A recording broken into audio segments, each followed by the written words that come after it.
You did everything right. No cap. You respected her. You were a world-class listener. You showed up when she was down, and you gave her space when she caught a vibe that she needed it. You were patient, understanding, and consistent, and yet she still pulled away. She caught feelings for someone else, some guy who seemed to care less, not more. It's a gut punch, right? It feels like the world is rigged against the guys who actually give a damn, but let's keep it a buck. What if the very things you were taught to do are exactly why you keep losing? From the time you were a toddler, you were coached to be a good boy. Be polite, be accommodating, be agreeable. Don't rock the boat. Meanwhile, women were taught a different sermon. Put yourself first. Protect your energy. Don't settle. This isn't about finger-pointing. It's about realizing that until you see how this social conditioning quietly kills attraction, your dating life is going to stay in the gutter. If you're ready to stop coping and start understanding the psychological system that's been gatekeeping your success, make sure you hit that like button and subscribe. We're going deep into the sauce today. Most men are out here operating with an outdated rulebook that was never meant for the modern dating jungle. You were raised to believe that respect means obedience. You were told that being a man means smoothing everything over and making sure everyone else is comfortable before you even think about yourself. Society framed this as maturity, as virtue, as being a high-value guy. But while you were learning how to yield, women were learning how to prioritize. They were taught to guard their boundaries like a fortress. These two messages make sense in a vacuum, but when they collide in a relationship, they don't create harmony. They create a total collapse of polarity. Attraction doesn't reward your sacrifices. It doesn't care how many times you suppressed your own needs to make her happy. Attraction responds to one thing: a man who is grounded.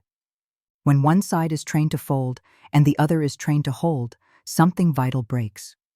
You show up trying to be right according to your upbringing, but she shows up trying to feel right. You're measuring yourself by how well you respect her. She's measuring you by how much of a man you actually are when the pressure is on. Dating isn't a moral classroom, and the universe isn't going to give you a participation trophy for being the nicest guy in the room. Attraction is a raw, nervous system response. It craves direction, certainty, and emotional self-sufficiency. When you spend your whole life scanning a woman's reactions before you speak, you've already lost. You're no longer the lead in your own life. You're just a supporting character in hers. And let's be real, nobody is attracted to a shadow. Women feel that lack of weight immediately. They sense when a man is negotiating his own reality just to stay acceptable in their eyes. This is why politeness, when it replaces backbone, becomes a sexual disadvantage. When your respect turns into hesitation, when your kindness turns into permission-seeking, you stop being felt, you become invisible.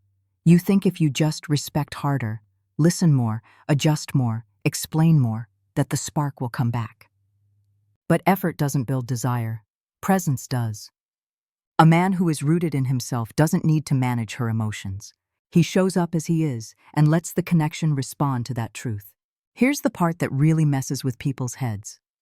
The nice guy pattern is actually a survival strategy, not a dating strategy. It's a habit you rehearsed long before you ever started dating. Maybe it was a parent who was always stressed, or a teacher who only rewarded compliance. You learned that being low friction was the only way to get love, safety, and approval. You became a master at emotional scanning.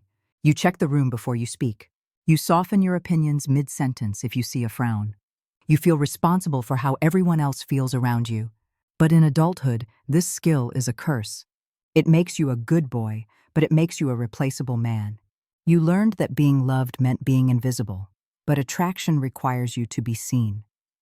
You can't perform detachment. You have to actually stop caring about the outcome more than you care about your own alignment. When you finally release the need to manage her reactions, your voice slows down. Your decisions get sharper, your boundaries stop being a debate and start being a fact. The reason the attraction pattern looks so confusing from the outside is because we use the wrong labels. We talk about bad guys versus good guys, but that's lazy thinking. It's actually about internal authority versus external permission. Women vent about guys who are inconsistent or toxic, yet they stay drawn to them because those guys, for all their flaws, are anchored in their own world. They don't ask for permission to exist. Meanwhile, the guy who is eager to please is left wondering why his goodness isn't enough. It's because he's asking for a seat at a table he should be leading. You were trained for approval, not for attraction. And until you realize that what earns social praise is the polar opposite of what creates romantic tension, you're going to keep feeling like the game is rigged. It's not rigged, it's just misaligned. Stop trying to be the man she approves of and start being the man she feels. That's the only way the power returns to you. Coming home to yourself isn't about becoming a jerk. It's about no longer disappearing in the name of respect. Respect yourself first, anchor your own soul, and watch how the world and the women in it finally starts to see you. Let's keep that same energy from before, because we're peeling back the layers on a truth that most people are too scared to touch. You're out here moving like a ghost, wondering why nobody sees you. You think you're being a gentleman by letting her decide every little thing: where to eat, what movie to watch, how the relationship should go. But in reality, you're just abdicating your throne. You're handing her the remote control to your life and then acting surprised when she gets bored of the show. No cap, that's not respect. That's a straight-up lack of self. When you have no edge, no opinions, and no direction of your own, you become a human safety net. And sure, safety nets are useful when someone is falling, but nobody wants to spend their whole life standing on one. They want a mountain. They want something solid, something unmovable, something that doesn't change its shape just because they had a bad day. You've been trained to be a liquid, fitting into whatever container she provides, but attraction only happens when you're a solid. If you're feeling this shift in your spirit, if you're tired of being the guy who's too nice but never the one, then make sure you're subscribed. We're tearing down the walls of that mental prison right now. The cold, hard truth is that by putting her on a pedestal, you've forced her to look down on you. It's simple physics, man. You can't be someone's equal or their leader if you're busy worshiping the ground they walk on. That's where the good guy trap gets lethal. You think your constant availability and your yes-man attitude are signs of devotion, but to her nervous system, it feels like a burden. It feels like she has to carry the weight of both your lives because you're too busy scanning her face for permission to exist. When you ask, "Is this okay?" or "Are you mad at me?" every 5 minutes you're not being considerate. You're being an emotional vampire. You're asking her to reassure you, to lead you, and to validate you. And let's be real. Nothing kills a woman's desire faster than having to mother her own man. She doesn't want to choose for you. She wants to be chosen by a man who knows exactly who he is and where he's going. When you stop seeking approval, you start radiating authority. That's the it factor you've been missing. It's not about being a jerk. It's about having a frame so strong that she feels safe enough to finally let go and follow your lead.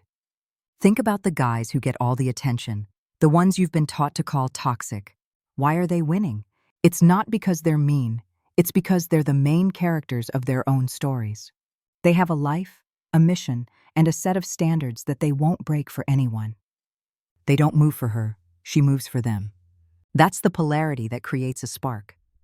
If you're always adjusting your schedule, your hobbies, and your very personality to fit her vibe, you're telling her that your world is small and unimportant.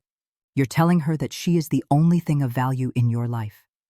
And while that sounds like a line from a cheesy rom-com, in the real world, it's a massive red flag. It shows a lack of purpose. A man without a mission is a man without a future, and a woman's instinct is to find a man who can build a future. You've been taught that self-sacrifice is the ultimate form of love, but in the game of attraction, self-possession is the only currency that matters. You have to be willing to lose her to keep yourself. Paradoxically, the moment she realizes you're okay with walking away is the moment she finally wants to stay. You're struggling as an adult because you're still trying to get an A from a teacher who doesn't exist anymore. You're still looking for that gold star for being a well-behaved boy. But the world doesn't hand out grades. It hands out results. And if your results are empty beds and we need to talk texts, then your strategy is a total fail.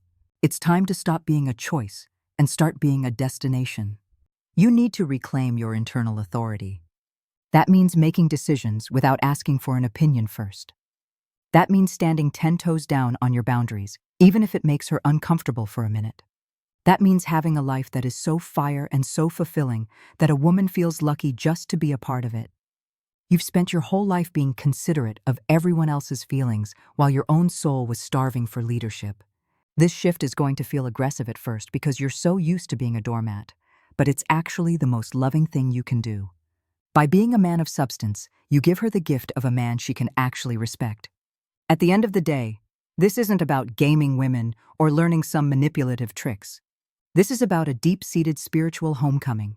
It's about you finally deciding that your time, your energy, and your values are worth more than the crumbs of approval you've been chasing. You were taught that being good meant being acceptable, but the universe wants you to be formidable. It wants you to be a man who can protect, provide, and most importantly, lead with a grounded heart. When you stop asking, "Is this okay?" and start saying, "This is where we're going," the entire atmosphere changes. The confusion disappears. The frustration melts away. You're no longer a replaceable guy in a long line of nice guys. You're a man who stands alone. This is the path to the respect you've always wanted but never knew how to take. No more excuses, no more hiding behind politeness. Anchor yourself, stand your ground, and watch how fast the world aligns itself with a man who finally has the courage to put his own vision first. Awareness is the first step, but action is where the power returns. Now go take it back. Look, at the end of the day, you've got to stop being a spectator in your own life. You've been playing the supporting role for so long, trying to make everyone else the star, that you've forgotten you're the one holding the damn script. It's time to kill the good boy inside you, the one who's terrified of a little friction, the one who's always checking the weather in someone else's eyes before he decides how to feel. That guy is a ghost. And ghosts don't build empires, they don't lead families, and they damn sure don't spark attraction. This isn't about being toxic or becoming some jerk who doesn't care. It's about having enough heart to stay true to yourself when the whole world is telling you to fold. It's about realizing that respect without self-respect is just a fancy word for submission. If this hit you where it hurts, it's because your soul is tired of being a doormat. You've got a fire inside you that's been smothered by years of politeness and approval seeking. It's time to let that flame breathe. Stop asking for a seat at the table and start building your own. When you finally stand 10 toes down on your own values, when you become the man who moves from an internal yes instead of an external, "Is this okay?" everything changes. The women you've been chasing will start to feel your weight. The respect you've been begging for will start to show up uninvited. But you've got to be willing to lose the crowd to find yourself. Don't let this just be another video you scroll past. Let this be the moment you stop settling for being safe and start aiming to be substantial. Reclaim your internal authority. Own your desires. Stop apologizing for existing. The world doesn't need another shadow. It needs a man who is fully alive, fully grounded, and fully himself. That's where the power returns. That's where the game actually begins. If you're with the movement and you're ready to level up your life, hit that subscribe button and stay locked in. We're just getting started. Awareness is the wake-up call, but your life, your real, fire-breathing life, starts the second you decide to stand your ground. Now go out there and be the man you were actually born to be. No more excuses, no more cap, just results. Bet that.